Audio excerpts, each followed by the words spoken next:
concerns on Saquon Barkley were twofold. We talked about this earlier in the week, right? Can he get the explosiveness back? Is he going to get the workload? Will the offensive line be able to hold up? And honestly, he was great. He was the number one running back in fantasy last week, right? 33.4 fantasy points. I'm his running back 5 against Carolina. 24 touches, 194 scrimmage yards, 33% target share. That's the crazy part to me. 33% target share. So involved in all of the in the passing game as well. It was his best fantasy game since week 16 of 2019. And then you think about this matchup with the Carolina Panthers, who allowed over 210 yards of scrimmage and 2 touchdowns to opposing Browns running backs. So I think Saquon just goes absolutely ham once again. I have him as a top 5 play this week. Week 1 was not a mirage. Saquon is back. He's back, baby. And I mean, if you have a coach that's dancing like Brian Daboll, too, that's an added X factor at the end of the game. Yeah, that's a very Ted Lasso move, right? But I love that. You can just tell. It's a different vibe with the team. 100%. No, listen, I mean, I think weirdly it's less the coaching staff and more that Gettleman's gone. But yes, definitely You're celebrating something. It's a whole new regime, and good for Brian Daboll, going for it, that stuff matters. Hey, let's try to win this. Let's go for we're not going to kick the extra point. We're going to go for 2. And then Saquon made a great run to get into the end zone and convert that to. That's big. That's big for the whole team, and you start building on that momentum. And so all of a sudden the Giants are sitting here looking, you know what? We thought we were going to be, get our butts kicked, but the Giants are sitting here looking like we just beat Tennessee. Mm-hmm. Now we get Carolina. We could win that game. Week 3, we're playing Dallas without Dak Prescott. You start looking down the list. Start looking down, and you're like, you know what? Got some confidence. We could be 3-0, and Dallas is no longer a contender in this, in this division. So, anyway, you start buying your own hype, and that feeds into it. You start believing in yourself, right? And so it can work both ways, but I think for the Giants, they need it because they've definitely had, whether it's within the team or from the outside, a lot of negativity over the last couple years. So any positivity helps. Now, we mentioned him earlier on in the show, and it is DeAndre Swift making your love list. Again, want to make sure he's healthy, but looks like right now he's on track. It was just precautionary that he missed Wednesday's practice. 65% of the snaps. He played 65% of the snaps. He was on 100% of third downs here. He's had 17 or more touches in 9 of his last 11 healthy games. The 15 carries he had were more than he had in all but one game last season. So they are committing to him. They're committing to the usage is massive here. And as much as my undefeated first-place Washington Commanders are great, and they are, it is worth noting that they did allow 134 scrimmage yards and 2 touchdowns to Jacksonville running backs in Week 1.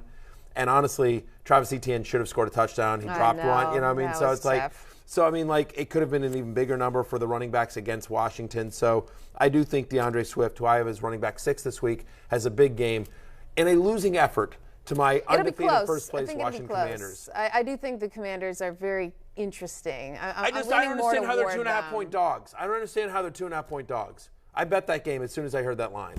Give me the Commanders getting 2.5. Well, you're going to bet it anyway.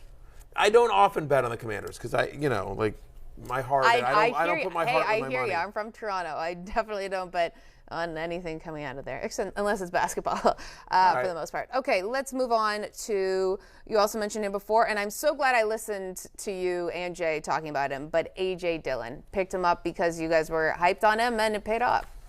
It did. I've been high on him for quite some time, and he was a big preseason favorite for me. The quad father, A.J. Dillon, led the Packers in touches and scrimmage yards in week number 1, twice as many carries, more targets than Aaron Jones in a game in which the Packers were trailing. That was the shocking thing. In a game in which the Packers are trailing, you'd think, well, this is going to be an Aaron Jones game now because he's the pass-catching running back. I just used Jared's quotes with you. And you know what? And whatevs. I like that you just let it roll. You didn't call me out on it.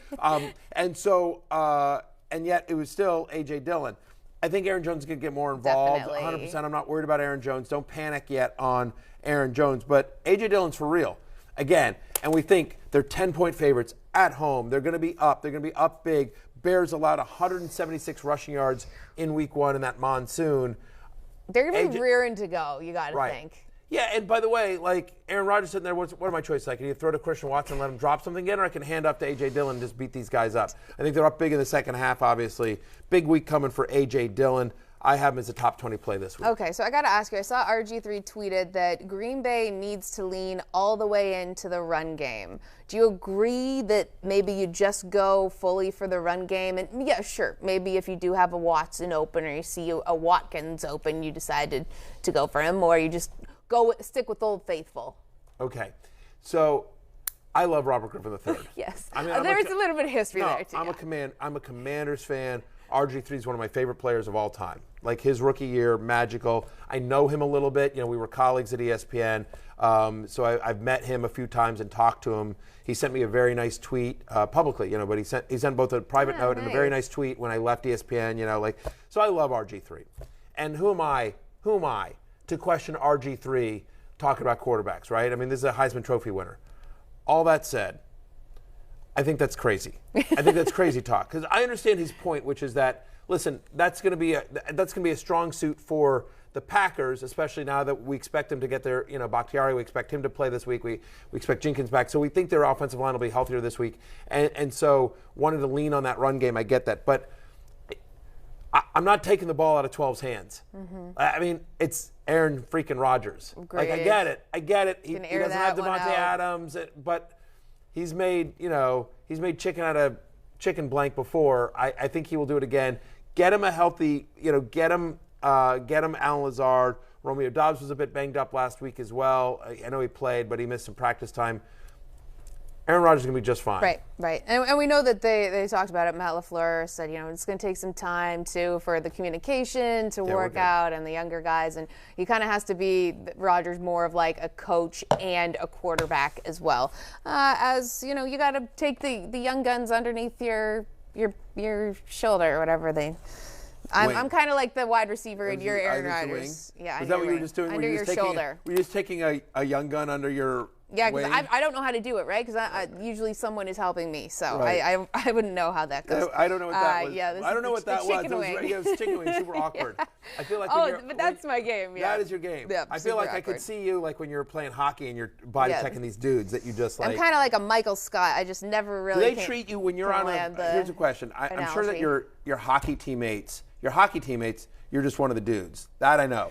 But like I'm Julie Stewart-Binks, yes. Okay, right, yes. I understand. But like but you're one of the. I mean, like I assume they treat you as one of the guys, right? You're like. Well, they finally passed me the puck, is what you're saying. After this many years, they're like, okay, I guess that we will pass Julie the puck. Didn't happen.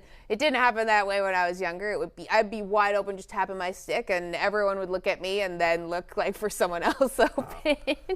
But the other team? Is the other team aware that you're a woman? And yeah, like, you can see my ponytail. Okay. Yeah, that's usually the giveaway. Do they treat you with kid gloves, or are they just like whatever? You're on the ice and you're on the ice. No, that's the thing. Like if you're on the ice and you're also trying to, throw it around a bit in front of the net, like you better be ready to play. And if you get injured, that's your own fault. So I'm impressed. Because I get him. That's the thing. It's like if I'm going to stand in front of the net and start throwing elbows, like I got to be willing to take one. That's true. So that's a good point. Yes, and last but not least, I did fight a guy once on the ice, so that looked really bad for him. But yes. Did you win? I don't know. We both got 5-minute penalties, and I think I won in theory. I think you won in theory. Because if a dude fights a guy on the ice, it just doesn't look good for him. No, right? Exactly. I think you won in the hearts of America. I did. That much is very true. Yes. Okay, let's look at the other notables in the love category. We got Chase Edmonds. 70% of the running back carries, a 13% target share in week one. Again, Jets running backs had 19 targets in week one against Baltimore. This is a nice matchup for Chase Edmonds here. Mm-hmm. The underlying usage, and you'll see in my love-hate column, I talk about that. I'm encouraged by the underlying usage for Chase Edmonds. Right. Patience on him. And he had 40 rushing yards against a stout New England front, and the over-under set at 39.5 rushing yards, so I would take the over on that. Jeff Wilson, nice little pickup there. Yeah, I mean, like playing against the Seahawks, right? Obviously, we expect, I know the Seahawks got it out a win against the Broncos, but still, like Javonte Williams and Melvin Gordon each should have had a rushing touchdown in that particular game here. We know they want to run the ball. Seattle isn't, particularly stout against the defense. I mean, they allowed 182 yards from scrimmage to Denver running backs in week number one. Jeff Wilson was the only San Francisco running back to get a touch after the Mitchell injury. Now, they'll have other guys up, and they signed Marlon Mack. I get it. But I think he's going to be the starting running back. on a good offense and a good matchup. I think he's a viable flex play. He comes in at running back 27 for me. You're still going to see some Debo rushing, and you're still going to have some design runs for Trey Lance. So I'm not all the way in on Jeff Wilson, but I do think he's a viable. You're not all the way in? He's Man, a viable I got hypes. I drank the Kool-Aid on the Jeff Wilson. That's fine. Temper your expectations. Yeah, exactly. It's watered down Kool-Aid. Okay, perfect. Sugar-free Kool-Aid is what you should be drinking on Jeff Wilson. Again, I have him as a flex play because I think you'll see some Mason, you'll see some TDP in there as well. Again, Debo and Lance, it'll be a committee. But if you're starting a 49ers running back this week, it's Jeff Wilson Jr. Good, perfect. Okay, and I do like him this week. Another starting running back, Rex Burkhead. You really like? I like his matchup this week. I mean, don't get on national television, JSB. I'm just reading what's on the script. And accuse me of really liking Rex Burkhead. What I will say is that I have him at running back 34 this week against Denver. That's higher than I ever thought I would. 14 carries and 8 targets last week for the Texans in a game in which they led. Right, he had a 49-19 snap differential between him and Dameon Pierce. 49-19. Right, he played 100% of the third downs. He played all the 2-minute stuff. Houston's a 10-point underdog. So the expectation here is again, he played all the third down and the 2-minute stuff. They view him as their pass-catching running back. They probably trust him a lot more in pass pro at this point. So the fact of the matter is that we expect Rex Burkhead to be on the field quite a bit. I'm at running back 34. I do think he's a viable, deeper. If you're desperate at running back, he's a viable, deeper league play. Again, 34. Let's temper it. Not hot on, just again. He's higher than I would normally have him, though. Yep. Yeah. Okay, but I love the love-hate. You hate these guys. I hate their ranking. I know. I hate their matchup. Right. Okay. And the first one is Naji Harris. Yeah, I mean, a little bit banged up here, and this is nervous because I'm doing a guillotine draft right now. Again, I love this idea. And so I explained it yesterday, but the guillotine draft is very simple. Shout out to my friend Paul Charchian who runs these on guillotineleague.com. But basically, you draft, and you can start at any time. So we're starting now. You can start in week 3, week 4, whenever. And basically, everyone drafts, and the lowest scoring team in the league is chopped, and you're out of the league forever. And then all of your players go back in to the pool, and you keep doing that every week until only one remains. It's an unbelievable sweat. It's really fun and intense. So the idea is you just want to survive week to week to week. And I just drafted Naji Harris because they had no other running back. So I'm nervous about that. 10 for 23 also makes me nervous in week 1, right? Chase Claypool actually led the team in rushing yards. He had 36. He had just a 5% target share, which is lower than any game he had in 2021. And is that a function of that particular game? They were winning against Cincinnati. Is it there Mitch? was a lot of different factors. There's a lot of different factors. It's a weird game, but is that, did he get the target share, which we think last year because Ben's arm was shot and that was all he could do. And so Mitch, who can, air it out a little bit more, I don't know. It's super nervous to me. They're playing the Patriots. New England allowed only 65 rushing yards and 2.8 yards per carry to the Dolphins in week 1. So it's a tough matchup. He's not being involved in the passing game. Makes me nervous. They're not running favorites back. At home. Right. He's there. I'm at running back 15, which is lower than I would normally have him, given his usage. But it does seem health-wise. He also got a little nicked up in the week last week. So, yes, unfortunately, Naji Harris makes the hate list this week. He is downplaying the foot injury, saying, I'm good. Mike Tomlin said he wants to see more from him as well as You're hoping he falls in the end zone. He's not going to be efficient. You're hoping for some passing game usage in a game in which, to your point, they are not favored, even though I think they should be at home against the Patriots. But Lionel probably shift. We'll see. Yeah, we'll see the Lionel shift there. But at any rate, you're hoping for passing game usage, and then he falls in the end zone if you're starting Harris this week. Again, okay. I'm at running back 15. So the last one we have here, just on the hate list, is Dameon Pierce, who everyone was super, super, super, super hot on beforehand. I may have encouraged people to draft him earlier than they should have. There's a bit of an issue at home right now. But the fact is that he was running back number 2. Oh, you told Spike to draft him? Yes, I did. But everyone was hot on Pierce. Yeah. Apparently, except the Texans. Except the Texans, who gave, again, a 49-19 snap share to Rex Burkhead. So the reasons that I'm high on Rex Burkhead are the reasons I'm down on Pierce this week. Yep.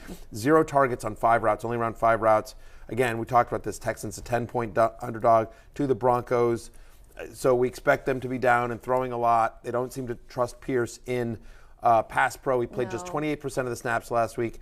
Seattle had only 13 running back rushes against Denver last week. Like that's a good defense in Denver, right? So I think the way they're going to be able to move the balls, I think it's going to be some Brandon Cooks, and they're going to have to throw quite a bit. So I've Dameon Pierce as running back 37. Right. You know, so he's outside my top 35. He's got I think Lovie Smith said he wants to get him some more touches, so that's something. Something. Yeah, I do. Listen, better days are ahead for Dameon Pierce, but not this week. Not this week. Hey, it's Matthew Berry from NBC Sports and Rotoworld.com. Just want to thank you so much for watching what you just watched, or at least being too lazy to click out of it after the autoplay just kept it going. So either way, thank you so much for just letting it scroll by your screen. And now I'd like to ask you respectfully, please subscribe to the NFL on NBC YouTube channel for the latest NFL news, fantasy headlines from Rotoworld, and betting analysis from NBC Sports Edge.